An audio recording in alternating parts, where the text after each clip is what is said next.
사도행전 6장 8에서 15절 말씀을 한 절씩 교독하고 마지막 절을 함께 봉독하겠습니다. 스데반이 은혜와 권능이 충만하여 큰 기사와 표적을 민간에 행하니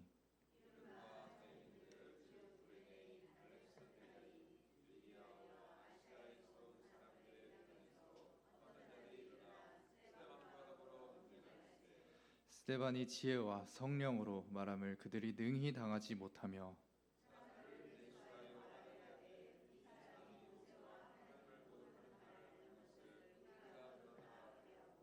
백성과 장로와 서기관들을 충동시켜 와서 잡아가고 공회에 이르러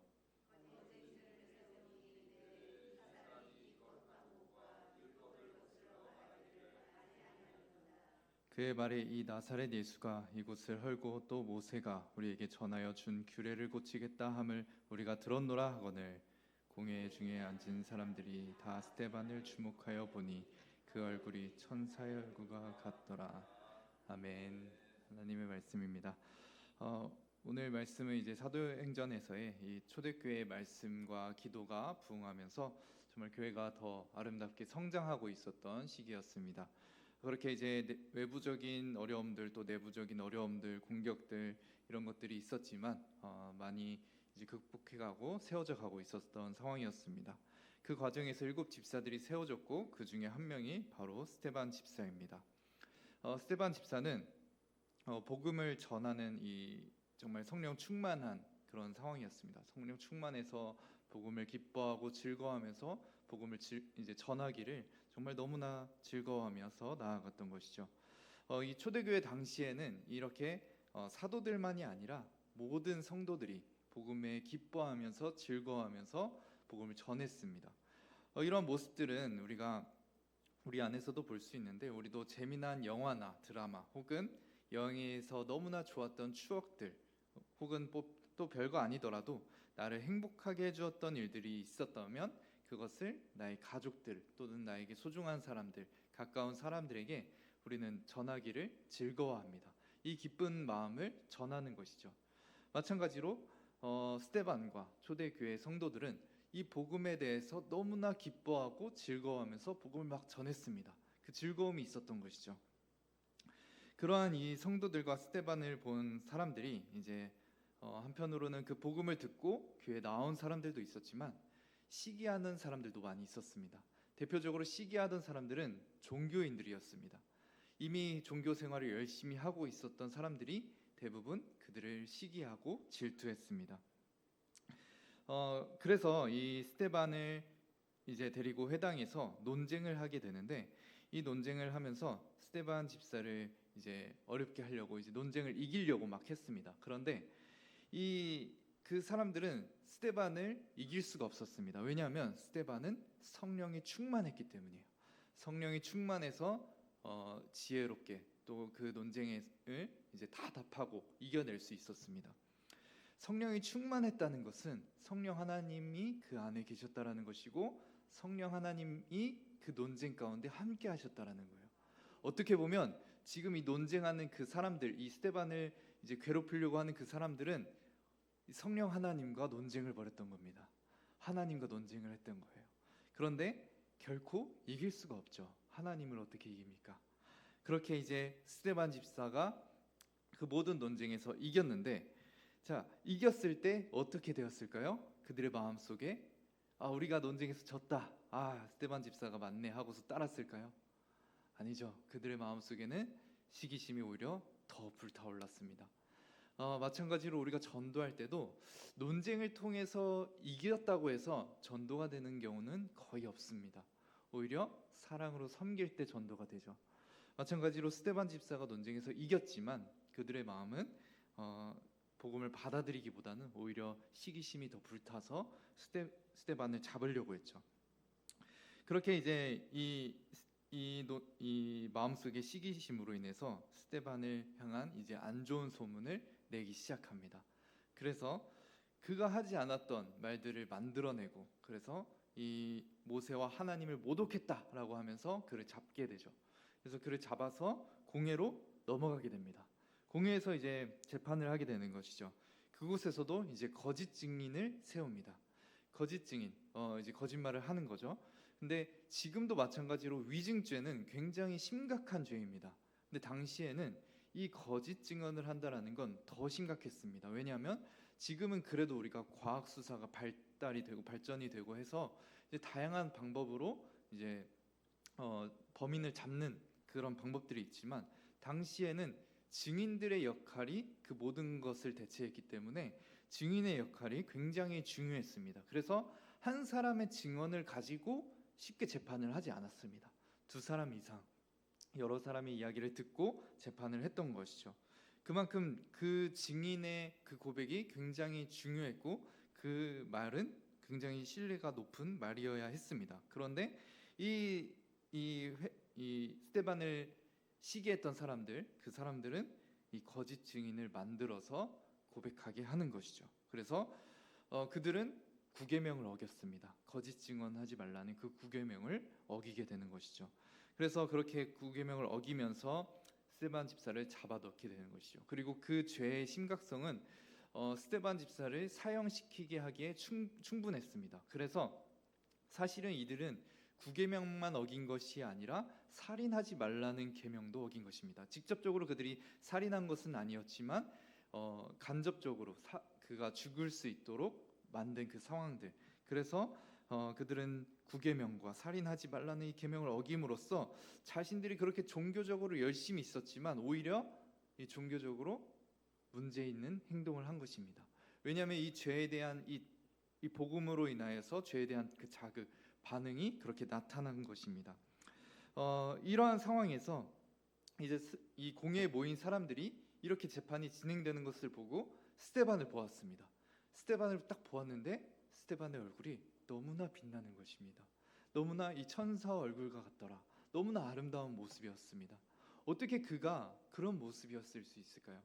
거짓 증인들이 있고 자신을 죽이려고 하는 그 위협의 세력이 있는데 지금 스데반 집사는 그 상황에서 두렵거나 무서워하기보다 오히려 너무나 아름다운 모습으로 있는 것입니다. 그런 모습은 사실 이 모세를 통해서도 나타나게 되는데, 출애굽기에서 모세가 이 하나님의 말씀 십계명을 받게 되고 그 십계명을 가지고 내려왔을 때 이스라엘 민족들이 이 모세를 봤을 때 모세의 얼굴에 빛이 나는 것입니다. 그것을 보았던 것입니다. 지금 스데반 집사가 마치 그 모세의 아름다움처럼 정말 아름다운 상황이었습니다. 여러분, 이 말씀을 통해서 우리가 복음에 대해서 생각해 볼 수 있습니다. 예수 그리스도를 통한 그 복음의 그 은혜, 그것을 우리가 볼 수 있는데, 사실 복음은 우리가 간단하게 말하면은 간단하게 말할 수 있지만 사실 복음을 우리가 깊이 있게 정말로 받아들이기는 정말 쉽지 않습니다. 왜냐하면 우리 마음속에는 이 스데반을 잡았던 그 시기심 많은 사람들이 가지고 있었던 종교심이 우리 모두에게 있기 때문입니다. 종교의 마음은 어떤 것이냐면 우리가 무엇을 열심을 다해서 구원을 얻어내려는 하는 마음입니다. 내가 선을 행하고 내가 착한 일을 행해서 구원을 얻어내려고 하는 그 마음인 것이죠. 그래서 사람이 만들어낸 모든 종교들 속에서는 어떤 것이 있냐면 선을 행해서 신에게 인정받고 그래서 천국이나 어딘가에 좋은 곳에 가게 된다라는 이런 원리가 다 있는 것이죠. 그래서 그 선한 행동에 대해서는 다 기준이 다르지만 이 원리는 같은 것입니다. 그래서 이 종교심, 이 사람들의 종교의 마음을 이용해서 그 열심히 선을 행하도록 하는 것이죠. 이단들도 마찬가지입니다. 이단들도 계속해서 이렇게 하지 않으면 너희가 구원을 받지 못한다라는 것을 계속해서 말을 합니다. 그래서 그 사람들이 구원받을 수 있도록, 내가 천국에 갈 수 있도록 열심을 다하게 만드는 원동력을 만드는 것이죠. 그렇지만 기독교의 복음은 전혀 그렇게 말하고 있지 않습니다. 오히려 우리의 죄의 상태가 너무나 심각하다, 우리의 상태로는 도저히 구원을 이룰 수 없다라고 말을 하고 있습니다. 그래서 우리의 힘으로는 어떤 것도 할 수 없다, 하나님의 전적인 도우심과 인도하심이 있어야 한다라고 말을 하고 있는 것이죠. 이에 종교적인 마음은 계속해서 이렇게 말합니다. 성경에서는 하나님의 도우심만이 우리가 구원받을 수 있다라고 계속 말하고 있지만, 종교적인 마음은 그렇다면 우리가 선을 아무리 행해도 구원받을 수 없다면, 그러면 하나님의 도우심만 있다면 그러면 우리는 마음대로 살아도 되는 거 아니냐, 하나님이 다 하신다면 우리가 마음대로 살아도 되는 거 아니냐라는 이런 질문도 하게 됩니다. 이러한 마음도 사실 종교심의 마음의 그 기반을 한 답인 것이죠. 이러한 태도는 사실 이제 율법 폐기주의의 모습입니다. 내가 아무리 열심히 해도 안 되니까, 하나님이 하시면 다 되니까 나는 아무것도 안 해도 되겠다, 나는 막 살아도 되겠다라고 하는 것이 이제 율법 폐기주의죠. 앞서 말한 이제 내가 선을 행하려고 하는 그 마음, 선을 통해서 구원을 얻으려고 하는 것은 율법주의, 그리고 하나님이 다 하시니까 나는 아무것도 안 해도 돼라고 하는 이 태도는 율법 폐기주의인 것입니다. 이 모든 것에 율법주의와 율법 폐기주의의 마음은 이 종교심에 기반한 것이기 때문에 둘은 나타나는 현상은 다르지만 그 마음의 기반은 같은 것입니다. 그들의 이러한 반응에 대해서 이 복음은 정말 직접적으로 공격을 하게 되는데, 복음은 먼저는 우리가 죄가 얼마나 심각한지 계속해서 공격을 합니다. 우리는 도저히 죄로 인하여서 하나님께 받아들여질 수 없어. 우리는 그렇기 때문에 선을 아무리 행해도 하나님께 나아갈 수 없다라는 것을 계속 찔리게 하는 거죠. 그리고 동시에 복음은 예수 그리스도 안에서 자유와 기쁨을 줍니다. 내가 아무것도 할 수 없구나. 근데 예수 그리스도를 통해 그럼에도 불구하고 하나님이 나를 사랑하셔서 나를 구원하셨구나. 그 자유함과 그 기쁨을 얻게 되면서 이제는 내가 구원을 얻기 위해서 선을 행하는 것이 아니라 하나님을 향한 감사와 사랑의 마음으로, 우리가 정말 그 기쁜 마음으로 선을 행하는 것입니다. 하나님 말씀에 따르게 되는 것이죠. 이러한 것이 이 복음의 능력인 것입니다. 그런데 이 죄된 사람들, 죄된 마음, 종교심을 갖고 있는 사람들은 이 복음을 그렇게 받아들이지 못하는 것이죠. 왜냐하면 내가 여태까지 종교적인 마음으로 해왔던 선한 일들이 있기 때문에, 그 의로운 일들이 있기 때문에 이 복음이 내가 죄인이라고 말을 하고 이 선한 것이 아무런 의미가 없다라고 말을 한다면, 그러면 이 사람들의 마음이 실족이 되는 거죠. 내가 여태까지 이렇게 해왔는데 너네는 그렇게 하지 않았잖아. 나는 정말 힘들게 선을 행하고 종교적인 마음으로 이렇게 행동을 했는데 너네는 그렇게 하지 않았잖아. 근데 나보고 이러한 것이 다 의미가 없다고? 이렇게 이제 마음에 찔림이 되니까, 이제 마음에 어려운 마음이 생기니까 받아들이지 않는 거죠. 그래서 오히려 더 악한 반응으로 나타나는 것입니다. 그런데 그 악한 반응이 나타나는데도 불구하고 자신들은 그 악한 나타나는 행동을 알지 못하는 거예요. 시기심에 또 죄된 마음에 눈이 가려져서 지금 스데반 집사를 잡기 위해서 거짓 증언하고 간접 살인을 하고 있는데도 불구하고 자기의 죄를 전혀 알지 못하는 거예요. 그 복음이 계속해서 자기를 찌르는데도 불구하고 그것을 이제 받아들이지 않고 자기의 종교심으로 인하여서 그 죄된 마음을 깨닫지 못하는 겁니다. 죄된 행동을 전혀 깨닫지 못하는 것입니다. 그러한 상태에 지금 놓인 것입니다. 그래서 이러한 이 복음으로 인하여서 이러한 두 상태를 이제 볼 수 있는데, 이 복음에 대해서 이 사도 바울은 굉장히 자세하게 또 구체적으로 논리적으로 아주 잘 말하고 있습니다. 갈라디아서 2장에서는 이렇게 말하고 있습니다.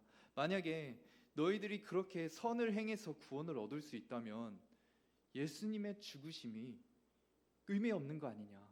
예수님이 뭐하러 죽으시냐? 너희들이 선을 행하면 되지 왜 예수님이 죽으셔야 하느냐라는 것을 말합니다.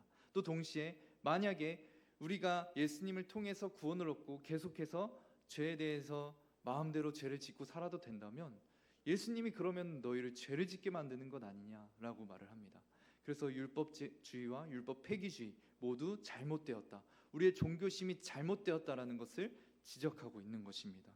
그렇게 이제 사도 바울은 계속해서 이 복음이 어떤지 갈라디아서에서 정말 구체적으로 잘 말하고 있죠. 스데반 집사는 그 복음에 대해서 너무나 아름답게 기쁘게 누리고 있었던 것입니다. 그렇기 때문에 그 복음을 전하는 것을 전혀 주저하지 않았고 자신을 죽이려고 하는 그 상황에서도 멈추지 않고 기쁨으로 나아갔던 것입니다. 그래서 이후에 7장에서는 하나님의 말씀을 계속해서 전하게 됩니다. 그는 하나님의 그 아름다우심을 알았기 때문에 자신이 얼마나 심각한 죄인인지도 알고, 그리고 그럼에도 불구하고 포기하지 않고 사랑하신 그 사랑이 얼마나 아름다운지 그것을 경험했기 때문에 그 상황 속에서도 포기하지 않고 복음을 전하며 나아갔던 것입니다. 여러분, 이 스데반 집사가 계속해서 복음을 전할 수 있었던 이유, 그 안에는 기쁨이 있었고 그리고 성령 하나님이 있었습니다. 성령 하나님이 그 마음속에서 계속해서 예수 그리스도를 보게 합니다. 여러분, 성령 하나님은 삼위일체 하나님 삼위격이신데, 삼위격이신 그 하나님께서, 완전하신 그 하나님께서 우리 안에 함께 하시는 것입니다.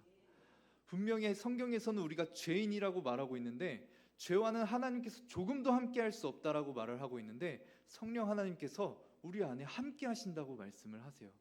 어떻게 그 일이 일어날 수 있는 것입니까? 예수 그리스도 안에서 우리가 조금도 이 죄가 하나님 앞에 없는 것입니다.